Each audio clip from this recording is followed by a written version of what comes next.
Hello friends, இன்றைக்கி வந்து முருங்கை கீரை சாறு பண்ண போகிறேன். கடாயில் நல்லெண்ணெய் விடுங்க. எப்போயுமே சமையலுக்கு நல்லெண்ணெய் நல்லாயிருக்கும். நல்லெண்ணெய் விட்டுட்டு கடுகு உளுந்தம் பருப்பு போட்டு தாளிக்கிறேன்.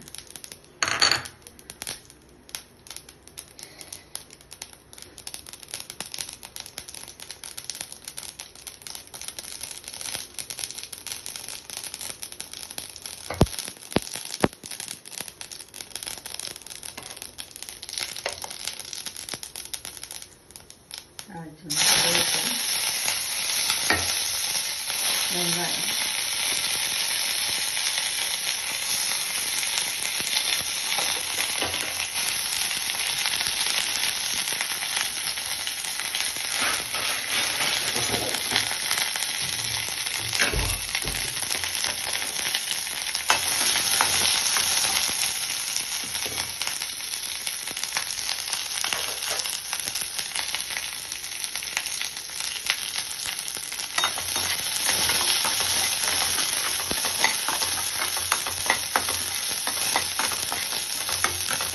வெங்காயம் வதங்கினோடனே தக்காளி போடுறோம்.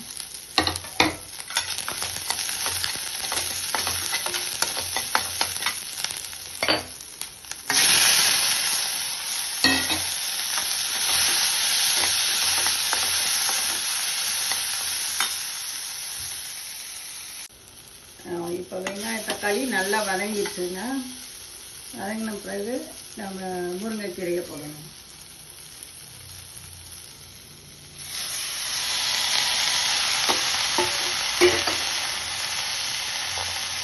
முருங்கைக்கீரை லைட்டாக வதக்கிட்டேன்.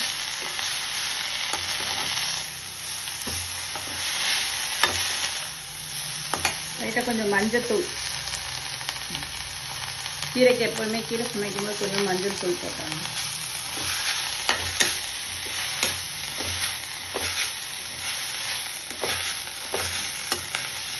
கீரை வதங்கினோடனே கொஞ்சம் ஆயிடும். நம்ம அதுக்கேற்ற மாதிரி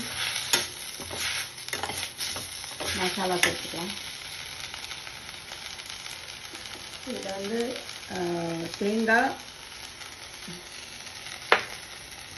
தேங்காய் மிளகு சீரகம் அரைச்சி போடுறோம்.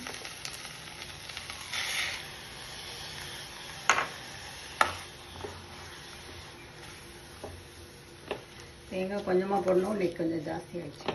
கீரைக்கு கொஞ்சம் தேங்காய் கம்மியாக போட்டாலே நல்லது தான்.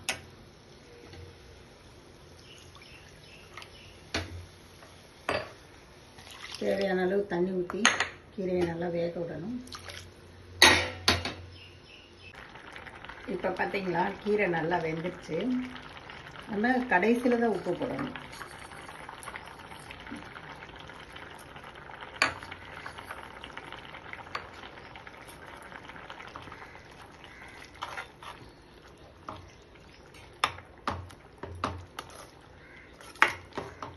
உப்பு போட்டு ஒரு கொதி வந்தோடனே ஆஃப் பண்ணிடும். இது கொஞ்சம் லிக்விடாக தான் இருக்கும், தண்ணியாக இருக்கும். சூடான சாதத்தில் பசங்க சாப்பிடும்போது சூப்பராக இருக்கும். தேங்க்யூ.